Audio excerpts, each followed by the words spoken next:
तो श्रेणी 2025 की तैयारी कर रहे हैं। आज की क्लास को आप सभी को एंड तक वॉच करना है क्योंकि सारे के सारे प्रश्न मोस्ट इंपोर्टेंट होने वाले हैं। तो जितने भी ज्यादा ज्यादा देख रहे हैं क्लास को एंड तक वॉच करना है। तो बिना किसी देर के क्लास को शुरू करते हैं। पहला प्रश्न आपसे पूछा गया है, राजस्थान में सागवान के वनों के लिए कौन सा जिला प्रसिद्ध है? अजमेर, धौलपुर, बांसवाड़ा या फिर जोधपुर? जल्दी से पहले प्रश्न का राइट आंसर बताइए। सागवान के वनों की अधिकता के लिए कौन सा जिला प्रसिद्ध है, यही आप सभी से पूछा गया है। तो बात करें राइट आंसर की, सबसे ज्यादा सागवान दोस्तों आपके बांसवाड़ा जिले के अंतर्गत देखने को मिलते हैं। तीसरा ऑप्शन इसका बिल्कुल यहाँ पर करेक्ट आंसर हो जाएगा। अगला प्रश्न देखिए। अगला पूछा गया, बालाथल सभ्यता किस जिले में स्थित है? भीलवाड़ा, उदयपुर, अलवर या फिर नागौर? करेक्ट आंसर सभी को बताना है। बालाथल सभ्यता कौन से जिले के अंदर स्थित है, यही आप सभी से पूछा गया है। तो सभी विद्यार्थी कमेंट करके आंसर बताइए कौन सा ऑप्शन यहाँ पर राइट आंसर हो जाएगा। बहुत ही इंपॉर्टेंट प्रश्न तो परीक्षा के अंदर एसजीटीजे पूछा जाता है। बालाथल सभ्यता कौन से जिले में स्थित है? तो राइट आंसर की बात करें, बालाथल सभ्यता दोस्तों आपके उदयपुर के अंदर स्थित है। दूसरा ऑप्शन इस प्रश्न का करेक्ट आंसर हो जाएगा। अगला देखें। अगला पूछा गया, राजपुताना नाम का प्रयोग करने वाला प्रथम व्यक्ति कौन था? George Abraham Grierson, colonel James Tod, Hiralal Shastri या फिर जॉर्ज थॉमस? करेक्ट आंसर आपको बताना है इसका।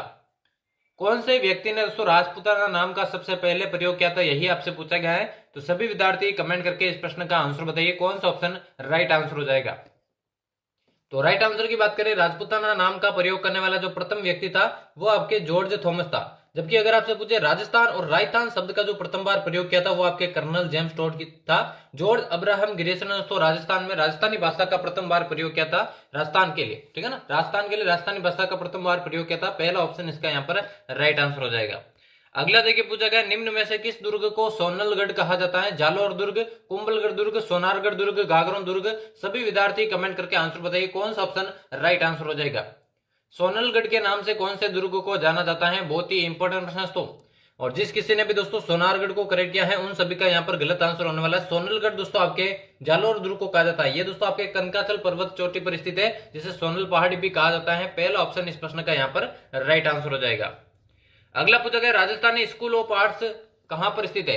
राजस्थानी स्कूल ऑफ आर्ट्स, यहाँ पे ऑफ है, ठीक है ना। राजस्थान स्कूल ऑफ आर्ट्स कहां पर स्थित है? उदयपुर, जोधपुर, जयपुर या फिर बीकानेर? जल्दी से सभी इसका आंसर बताइए कौन सा ऑप्शन यहाँ पर राइट आंसर हो जाएगा। काफी बार एग्जाम के अंदर पूछा गया प्रश्न, बहुत ही इंपॉर्टेंट है, सभी को आंसर बताना है। राजस्थानी स्कूल ऑफ आर्ट्स कहां पर स्थित है?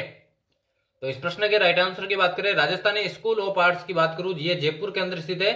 तीसरा ऑप्शन इसका यहाँ पर करेक्ट आंसर हो जाएगा। अगला देखें। अगला पूछा गया, राजस्थान राजस्व अनुसंधान और प्रशिक्षण संस्थान कहां पर स्थित है? जयपुर, अजमेर, कोटा या फिर अलवर? करेक्ट आंसर आप सभी को बताना है। जो राजस्थान राजस्व अनुसंधान और प्रशिक्षण संस्थान है वो कहां पर स्थित है, यही आपसे पूछा गया है। तो सभी विद्यार्थी कमेंट करके इसका आंसर बताइए कौन सा ऑप्शन यहाँ पर राइट आंसर हो जाएगा।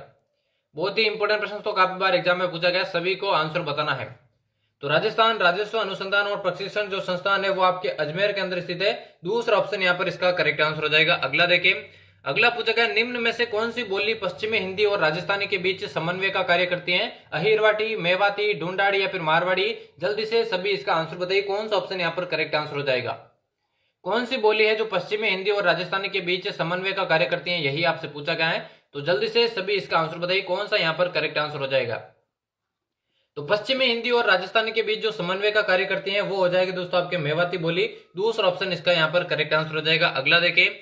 अगला पूछा गया, पन्ना दाई किस रियासत से संबंधित थी? आमेर, राठौड़, मेड़तिया या फिर मेवाड़? करेक्ट आंसर बताइए जल्दी से। जो पन्ना दाई है दोस्तों कौन सी रियासत से संबंधित थी, यही आपसे पूछा गया है। तो सभी विद्यार्थी कमेंट करके इसका आंसर बताइए। तो पन्ना दाई की बात करो दोस्तों ये संबंधित है आपके मेवाड़ रियासत से। जबकि अगर आपसे पूछे जो जो आपके गोरा दाई है जिसे आपके मारवाड़ की पन्ना दाई कहा जाता है वो कौन सी रियासत से संबंधित है, तो वो आपके राठौड़ रियासत से संबंधित है। ये भी आपको ध्यान में रखना है। अगला पूछा गया, मीराबाई का पेनोरमा कहां पर स्थित है? नागदा में, मेड़ता में, आमेर में या फिर सांचौर में? करेक्ट आंसर आपको बताना है इसका। जो मीराबाई का पेनोरमा है वो कहां पर स्थित है? सभी विद्यार्थी कमेंट के माध्यम से आंसर दीजिए कौन सा ऑप्शन यहाँ पर राइट आंसर हो जाएगा। तो मीराबाई का जो पेनोरमा है दोस्तों वो आपके मेड़ता नागौर के अंदर स्थित है, ठीक है ना। मेड़ता नागौर के अंदर स्थित है। और ये दोस्तों आपके यहाँ पर मीराबाई का पेनोरमा स्थित है। मीराबाई का मंदिर भी यहाँ पर स्थित है। दूसरा ऑप्शन यहाँ पर इसका बिल्कुल करेक्ट आंसर हो जाएगा।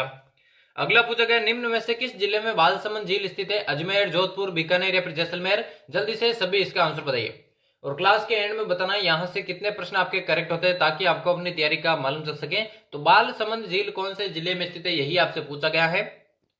तो इस प्रश्न के राइट आंसर की बात करें, बाल संबंध झील दोस्तों आपके जोधपुर के अंदर स्थित है। दूसरा ऑप्शन यहाँ पर इसका करेक्ट आंसर हो जाएगा। अगला पूछा गया हरियाली अमावस्या का पर्व किस माह में मनाया जाता है? श्रावण अमावस्या, भाद्रपद अमावस्या, फाल्गुन अमावस्या या फिर आषाढ़ अमावस्या? करेक्ट आंसर बताइए जल्दी से। जो हरियाली अमावस्या का त्योहार है कौन से महीने में मनाया जाता है, यही आपसे पूछा गया है। तो सभी विद्यार्थी कमेंट के माध्यम से आंसर दीजिए। तो हरियाली अमावस्या के दिन दोस्तों आपके मांगलियावास के अंदर विश्व का दोस्तों कल्पवृक्ष मेला लगता है। इसके अलावा दोस्तों आपके जो है हरियाली अमावस्या का जो त्योहार है वो आपके श्रावण मास की अमावस्या को मनाया जाता है। आने वाला है दोस्तों ये त्योहार जो कि श्रावण मास की अमावस्या को मनाया जाता है। इसी दिन दोस्तों आपके कल्पवृक्ष मेला लगता है। पहला ऑप्शन यहाँ पर राइट आंसर हो जाएगा। अगला देखिए पूछा गया अमर सागर किस जिले में स्थित है? जो अमर सागर है कौन से जिले में स्थित है? जोधपुर, जैसलमेर, बूंदी या फिर सीकर? करेक्ट आंसर आपको बताना है। और जिसने भी चैनल को अभी तक सब्सक्राइब नहीं किया सब्सक्राइब कर देना, क्योंकि डेली क्लासेस दोस्तों आपको मिलने वाली है चैनल पर। अमर सागर कौन से जिले में स्थित है, यही आपसे पूछा गया है। तो अमर सागर की बात करूं ये आपके जैसलमेर के अंदर स्थित है। दूसरा ऑप्शन यहाँ पर इसका करेक्ट आंसर हो जाएगा। अगला पूछा गया सैयद मीरान साहब की दरगाह कहां पर स्थित है? रणथंबोर, शेरगढ़, तारागढ़ या फिर चित्तौड़गढ़? सभी विद्यार्थी कमेंट करके आंसर बताइए कौन सा ऑप्शन यहाँ पर राइट आंसर हो जाएगा। सैयद मीरान साहब की जो दरगाह है कहां पर स्थित है, यही आपसे पूछा गया है। तो करेक्ट आंसर सभी को बताना है। तो सैयद मीरान साहब की जो दरगाह है दोस्तों वो आपके तारागढ़ के अंदर स्थित है। तीसरा ऑप्शन इस प्रश्न का करेक्ट आंसर हो जाएगा। अगला प्रश्न देखिए। अगला पूछा गया डॉक्टर गौरीशंकर हीराचंद ओझा ने किस राजा को कान का कच्चा कहा है? अजीत सिंह को, जय सिंह को, चंद्रसेन को या फिर लूणकरण को? करेक्ट आंसर आपको बताना है, जल्दी से आंसर बताइए। पंडित जो गौरीशंकर हीराचंद ओझा है दोस्तों कौन से राजा को कान का कच्चा कहा है? तो इन्होंने देखिए जो आपके अजीत सिंह है जिनके मतभेद दोस्तों आपके वीर दुर्गादास राठौड़ के साथ हुए थे, जिनको बचाने के लिए दोस्तों गोरादाई ने अपने बच्चे की दोस्तों अपने बेटे की दोस्तों प्राण की आहुति भी दी थी। तो उनको देखिए गौरीशंकर हीराचंद ओझा ने आपके कान का कच्चा कहा है। पहला ऑप्शन राइट आंसर हो जाएगा। अगला पूछा गया विश्व पृथ्वी दिवस कब मनाया जाता है? 5 जून को, 22 अप्रैल को, 22 मार्च को या फिर 21 मार्च को? सभी विद्यार्थी करेक्ट आंसर बताइए इसका। विश्व पृथ्वी दिवस कब मनाया जाता है, यही आपसे पूछा गया है। तो सभी विद्यार्थी कमेंट के माध्यम से आंसर देंगे। तो विश्व पृथ्वी दिवस दोस्तों आपके 22 अप्रैल को मनाया जाता है। 5 जून को विश्व पर्यावरण दिवस और 21 मार्च को विश्व वानिकी दिवस मनाया जाता है। यह भी आपको ध्यान में रखना है। अगला पूछा गया भीम सागर सिंचाई परियोजना किस जिले में स्थित है? उदयपुर, झालावाड़, सिरोही या फिर करौली? सभी विद्यार्थी कमेंट में आंसर बताइए कौन सा ऑप्शन यहाँ पर राइट आंसर हो जाएगा। भीम सागर जो सिंचाई परियोजना है कौन से जिले में स्थित है, यही आपसे पूछा गया है। तो सभी विद्यार्थी कमेंट के माध्यम से आंसर बताइए कौन सा ऑप्शन राइट आंसर हो जाएगा। तो भीम सागर जो सिंचाई परियोजना है वो आपके झालावाड़ के अंदर स्थित है। दूसरा ऑप्शन इस प्रश्न का करेक्ट आंसर हो जाएगा। अगला पूछा गया राजस्थान के किस क्षेत्र में सर्वाधिक मक्का उत्पादन होता है? मेवाड़, मारवाड़, गोडवाड़ या फिर ढूंढाड़? करेक्ट आंसर बताइए जल्दी से। कौन सा क्षेत्र है जहां पर सर्वाधिक मक्का का उत्पादन होता है, यही आपसे पूछा गया है। तो सभी विद्यार्थी कमेंट करके आंसर बताइए इसका। बहुत ही इंपॉर्टेंट प्रश्न है, परीक्षा में एज इट इज पूछा जाता है। तो सर्वाधिक जो मक्का उत्पादन होता है वो आपके होता है मेवाड़ रियासत के अंतर्गत। मेवाड़ रियासत के अंतर्गत होता है। पहला ऑप्शन इसका यहाँ पर राइट आंसर हो जाएगा। अगला पूछा गया राजस्थान में नर्मदा नहर परियोजना के अंतर्गत कौन से जिले शामिल किए गए हैं? डूंगरपुर, बांसवाड़ा, जालोर, बाड़मेर, कोटा, बूंदी या फिर अलवर, भरतपुर? कौन सा ऑप्शन यहाँ पर राइट आंसर हो जाएगा। जो नर्मदा नहर परियोजना जिसे आपके सरदार सरोवर परियोजना भी कहा जाता है, ये दोस्तों राजस्थान और गुजरात, इसके अलावा आपके महाराष्ट्र और मध्य प्रदेश, इन 4 राज्यों की दोस्तों प्रमुख परियोजना कहलाती है। जिसमें राजस्थान के जो जिले शामिल किए गए वो आपके देखिए जालोर और बाड़मेर जिले शामिल किए गए। दूसरा ऑप्शन यहाँ पर इसका करेक्ट आंसर हो जाएगा। अगला पूछा गया राजस्थान में मालपुरा करौली का मैदान किस नदी बेसिन का भाग है? Chambal basin, Luni basin, Banas basin या फिर माही बेसिन? करेक्ट आंसर बताइए जल्दी से। जो मालपुरा करौली का मैदान है कौन सी नदी बेसिन का भाग है, यही आपसे पूछा गया है। तो सभी विद्यार्थी कमेंट करके इस प्रश्न का आंसर बताइए कौन सा ऑप्शन राइट आंसर हो जाएगा। बहुत ही इंपॉर्टेंट प्रश्न परीक्षा में एज इट इज पूछा जाता है। तो राजस्थान की बात करूं, मालपुरा करौली का जो मैदान है वो आपके दोस्तों भाग है किसका? वो आपके बनास बेसिन का भाग है। तीसरा ऑप्शन इस प्रश्न का यहाँ पर करेक्ट आंसर हो जाएगा। और आज के महत्वपूर्ण प्रश्नों की क्लास का ये लास्ट प्रश्न होने वाला है। यहाँ पर आपसे पूछा गया है राजस्थान राज्य योजना बोर्ड का अध्यक्ष कौन होता है? विधानसभा अध्यक्ष, राज्यपाल, उच्च न्यायालय के मुख्य न्यायाधीश या फिर मुख्यमंत्री? करेक्ट आंसर सभी को कमेंट बॉक्स में बताना है।